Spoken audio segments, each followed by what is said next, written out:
Japan में Okinawa नाम की एक जगह है जहाँ के लोग काफी टाइम से 100 साल से ज्यादा जीते आए हैं।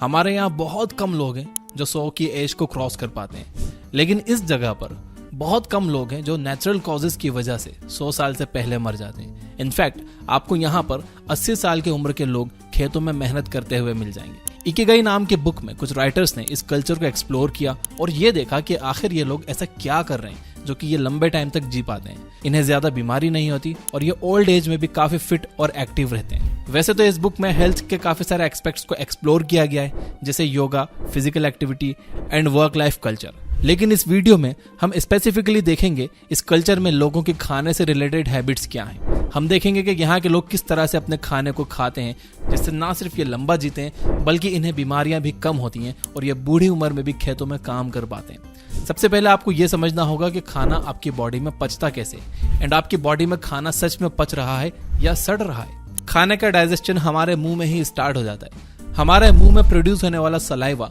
खाने में प्रेजेंट स्टार्च को ब्रेक करता है। तो अगर आप स्टार्च बेस्ड डाइट जैसे फ्रूट्स या आलू खा रहे हो तो उसका एक मेजर पोर्शन आपके मुंह में ही डाइजेस्ट हो जाता है। जब आप अच्छे से खाने को चबाकर निगलते हो तो खाना आपके इसोफेगस से होकर आपके पेट में जाता है। एक बार खाना आपके पेट में पहुंच गया तो आपका पेट 3 एंजाइम्स रिलीज करता है, हाइड्रोक्लोरिक एसिड, म्यूकस और पेप्सिन। पेप्सिन आपके खाने में प्रेजेंट प्रोटीन को डाइजेस्ट करने में हेल्प करता है, लेकिन पेप्सिन को काम करने के लिए एक एसिडिक मीडियम की जरूरत होती है और यह acidic medium hydrochloric acid provide करता है। अब क्योंकि हाइड्रोक्लोरिक एसिड एक बहुत ही स्ट्रॉन्ग एसिड है जो आपके पेट को काट सकता है, इसलिए आपके पेट में म्यूकस भी रिलीज होता है जो आपके पेट के इनर वॉल्स को चारों तरफ से घेर लेता है और उसे प्रोटेक्ट करता है। अगर आपके पेट में म्यूकस कम हो जाए या हाइड्रोक्लोरिक एसिड बढ़ जाए तो ये एसिड हमारे पेट के इनर वॉल्स को नुकसान पहुंचाने लगता है और हमारे पेट में छाले पड़ जाते हैं जिन्हें अल्सर भी कहा जाता है। जब पेट में ये तीनों एंजाइम्स आ जाते हैं तो पेट एक चर्निंग एक्टिविटी करने लगता है, वो श्रिंक करता है और फिर एक्सपांड करता है। इससे पेट के एंजाइम्स खाने में हर तरफ से मिल जाते हैं और खाना अच्छे से डाइजेस्ट हो जाता है। अब यहाँ पर समझने वाली बात यह है कि अगर आप पूरा पेट भरकर खाना खा लेते हो तो उसे चर्निंग एक्टिविटी करने की जगह ही नहीं मिलती और वो खाना ज्यादा टाइम तक आपके पेट में पड़ा हुआ सड़ता है। इसलिए कहते हैं कि कभी भी पूरा पेट भरकर नहीं खाना चाहिए। पेट हमेशा थोड़ा खाली रखना चाहिए ताकि वो खाना मूव कर सके। पेट में 4-5 घंटे तक रहने के बाद आपका खाना वहां से निकलता है और फिर स्मॉल इंटेस्टाइन में जाता है।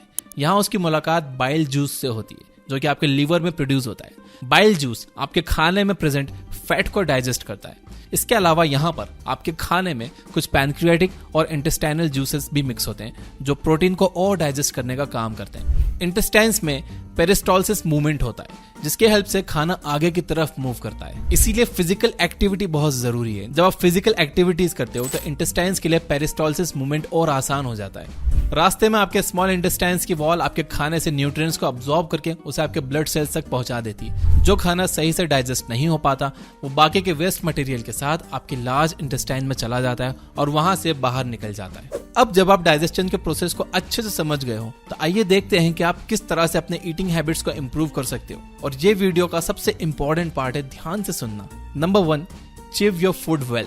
जैसा कि हमने देखा कि आपके खाने का डाइजेशन मुंह से ही स्टार्ट हो जाता है।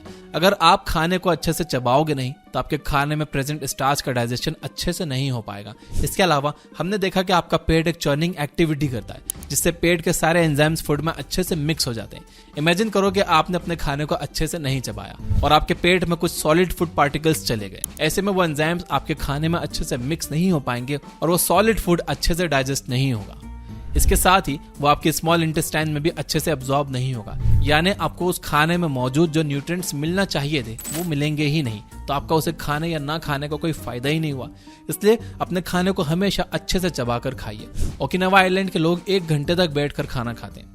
आयुर्वेद के अकॉर्डिंग आपको अपने खाने को कम से कम 32 बार अच्छे से चबाना चाहिए ताकि सारे सॉलिड पार्टिकल्स ब्रेक हो जाएं और उसमें सलाइवा अच्छे से मिक्स हो जाए। यानी एक तरह से आपको अपना खाना खाना नहीं चाहिए बल्कि पीना चाहिए। आपको अपना खाना इतना चबाना चाहिए कि वो आपके मुंह में ही एक लिक्विड बन जाए। नंबर 2, डोंट ओवर ईट। हमें लगता है कि ज्यादा खाने से हमारे अंदर ज्यादा एनर्जी रहेगी और हम हेल्दी रहेंगे, लेकिन ऐसा नहीं। इकिगाई में कहा गया है कि आपको अपना खाना सिर्फ 80% कैपेसिटी तक खाना चाहिए। हमने देखा कि आपके पेट में एक चर्निंग एक्टिविटी होती है जिससे आपके पेट में मौजूद एंजाइम्स आपके खाने में मिक्स हो जाते हैं। इमेजिन कीजिए कि आपका पेट पूरी तरह से खाने से भरा हुआ है और उसमें बिल्कुल स्पेस नहीं है। ऐसे में आपके पेट को चर्न करने में प्रॉब्लम होगी, उसमें एंजाइम्स अच्छे से मिक्स नहीं हो पाएंगे एंड आपका खाना पचेगा नहीं बल्कि सड़ेगा। एंड जब खाना सड़ता है तो हमें एसिडिटी होती है, मुंह से बदबू आने लगती है, इसलिए आप कभी भी पूरा पेट भरकर मत खाओ। Number 3, don't drink water after eating food. अगर आपने बचपन में रसना पिया है तो आपको पता होगा कि उसमें एक लिमिट तक पानी डालते हैं। अगर आप उसमें बहुत ज्यादा पानी डाल दोगे तो उसका टेस्ट फीका हो जाएगा। पानी हर चीज को डाइल्यूट कर देता है और उसे कम इफेक्टिव बना देता है। दूध में पानी मिलने से वो पतला हो जाता है और एसिड में पानी मिलने से वो कम इफेक्टिव हो जाता है। जैसा कि हमने देखा कि हमारे पेट में काफी सारे एंजाइम्स रिलीज होते हैं, तो जब हम खाने के ठीक बाद पानी पी लेते हैं तो हमारे ये सारे एंजाइम्स डाइल्यूट हो जाते हैं, उनका असर कम हो जाता है, जिससे हमारा खाना सही से डाइजेस्ट ही नहीं होता। आयुर्वेद में बताया गया है कि खाने के बाद हमारे पेट में जठर अग्नि जलती, जिससे खाना पचता है। अब अगर आप पानी पी लोगे तो वो अग्नि तो बुझ जाएगी, फिर खाना पचेगा नहीं, सड़ेगा। इसलिए खाने से कम आधे घंटे बाद तक आप पानी मत पीजिए। Number 4, do some form of physical activity. Okinawa के लोग लंबे टाइम तक फिट रहने के लिए काम नहीं करते, वो लोग काम करते हैं इसलिए वो लंबे टाइम तक फिट रहते हैं। वहां के लोग आज भी अपने डेली काम को करने के लिए टेक्नोलॉजी का यूज नहीं करते, वो अपने हाथ से काम करना पसंद करते हैं। हमारी जनरेशन की प्रॉब्लम यह है कि हम सारा दिन बैठे बैठे निकाल देते हैं। इस वजह से हमारा ब्लड सर्कुलेशन खराब हो जाता है, हमारे इंटेस्टाइन्स में पेरिस्टोलिसिस मूवमेंट भी नहीं हो पाता। इससे हमारे खाने को आगे मूव करने में प्रॉब्लम होती है, जिससे वो खाना टाइम पर प्रोसेस ही नहीं हो पाता। इसलिए जरूरी है कि आप दिन भर में थोड़ा फिजिकल एक्टिव रहने की कोशिश करो। लिफ्ट की जगह स्टेयर्स यूज करो, मार्केट पैदल या साइकिल से चले जाओ, या फिर अपनी गाड़ी थोड़ी दूर पार्क कर दो ताकि आप मार्केट पैदल चलकर जा सको। अगर आप अपने फोन में कुछ टाइम पास कर रहे हो तो टहलते टहलते हुए कर लो यार, बेड पर लेट कर नहीं।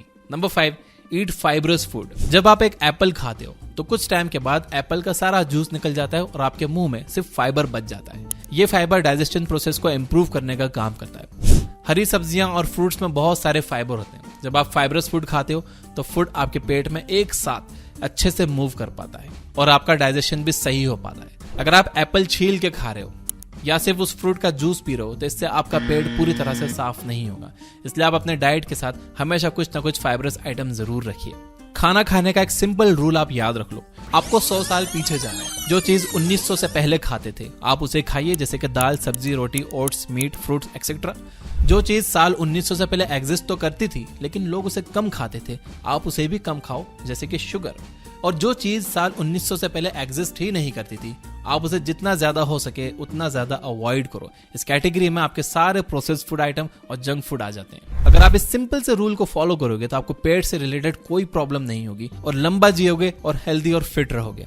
तो इसी बात पे मेरे साथ अफर्म करिए यस आई विल कमेंट में लिखकर। और ये वीडियो अगर हेल्पफुल लगा हो तो इसे शेयर भी करिए सबके साथ। और अगर आप इस वीडियो को अभी तक देख रहे हो तो इसे लाइक जरूर करिए ताकि मुझे पता चल जाए कि कितने लोगों ने लास्ट तक ये वीडियो देखी है। हमारे सोने का तरीका भी हमारी हेल्थ में इतना ही इंपॉर्टेंट रोल प्ले करता है जितना कि डाइजेशन, लेकिन ज्यादातर लोग गलत तरीके से सोते हैं। तो अगर आप सही तरीके से सोना सीखना चाहते हो तो राइट साइड वाली वीडियो पे क्लिक करो। और अगर आप अपने दिमाग को हेल्दी बनाने वाले फूड्स के बारे में जानना चाहते हो तो लेफ्ट वाली वीडियो पे क्लिक करो। यो बुक ऐप डाउनलोड कर लो जहां पर आप 1000 से ज्यादा बुक समरीज सुन सकते हो और 400 बुक समरीज वहां पर फ्री हैं बिना किसी एड्स के। Finally, you guys are amazing, keep reading, keep learning, keep growing. Thank you for watching.